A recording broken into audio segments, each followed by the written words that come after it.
Hi, my name is Ryan, and I'm making this YouTube video to showcase this dual CS530 turntable that I intend to put up on eBay.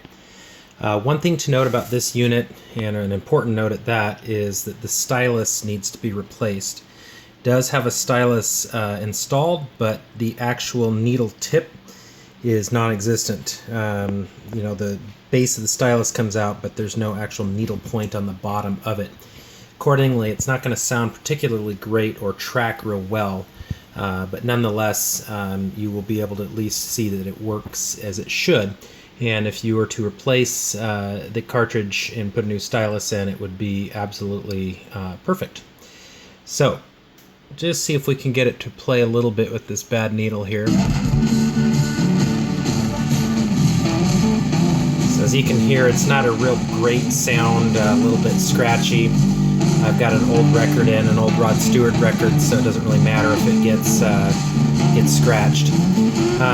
While we've got that down, I'm going to show that the lift and the drop feature works. Hit this, and it'll pull the tone arm up. Hit this, it'll drop it back down.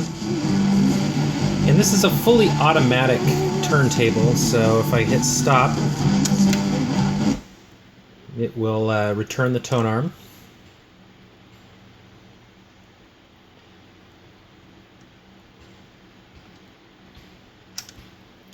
And the unit will turn off. And if I hit start, it will start up the unit, and it will move the tone arm over to the start of the record.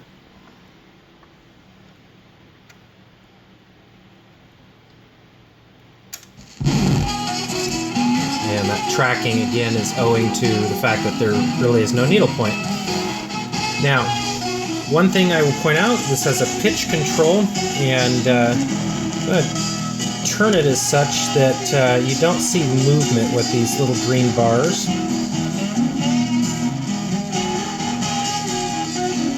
So when you have them stationary, means you've got the correct pitch, in this case 33 1/3. I'm going to go ahead and turn the music off here.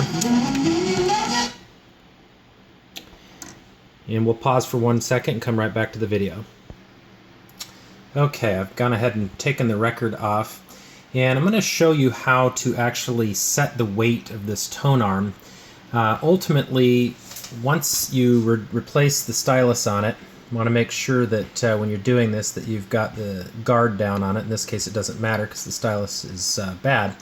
But you want to bring the tone arm over here until it just floats. Right now it's heavy. You can see I drop it and it's kind of heavy. So I'm going to pause this one more time. Okay, so since this is a little heavy, we want to adjust this knob in the back. This is a counterweight, as such that the tone arm just kind of free floats.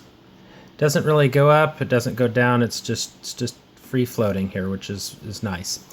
That means at this point that there isn't any downward pressure on the stylus. And I'm going to go ahead and return this to its rest here, click it in. Once you've got the counterweight set back here as such that this just floats, then you can turn this, and you're going to turn this up to about 1.5 ounces. And that's the correct downward pressure. And you can also set this, a little hard to see, this ring here to 1.5. Now you have an appropriate balance on the tone arm, and ultimately, since this lacks a pinpoint needle, this would just skip across the record. I had it set rather heavy so it wouldn't dance across the record. The unit's in great shape.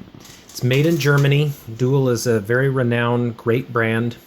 Other than needing a stylus, ultimately, just probably, if you're picky, you might want to sand down or replace this dust cover. A little hard to see in this light, but there's a pretty good scratch. There's lots of little scuffs and scratches, and some pitting. You can kind of see a little bit of the pitting here. You can wet sand this and get it to look a little bit better, but ultimately it's always going to have some wear to it. Not cracked all the way through. It's basically just kind of a deep gouge. So the dust cover is functional, it's just not real aesthetically pleasing. This is a belt drive turntable. Belt's in good shape. See if we can take a look here. A little hard to see in this light, but here's your motor. And it's built on shock absorbers. So as the unit moves, or if there's movement in the room or on the floor, you're not going to get a big scratch across the record. Ultimately, that is all that I can probably show for this video. I thank you for watching and wish you happy bidding. Thank you.